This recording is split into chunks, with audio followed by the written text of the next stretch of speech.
අයෝ බන්ද කීනන්ද try කරන්න හරියට location එකක් දාපන්කෝ.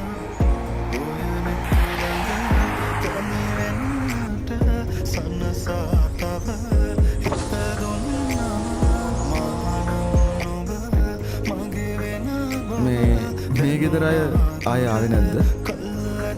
නෑනේ. අපේ නෝනලා ගියාම ආයේ ආවේ නෑනේ.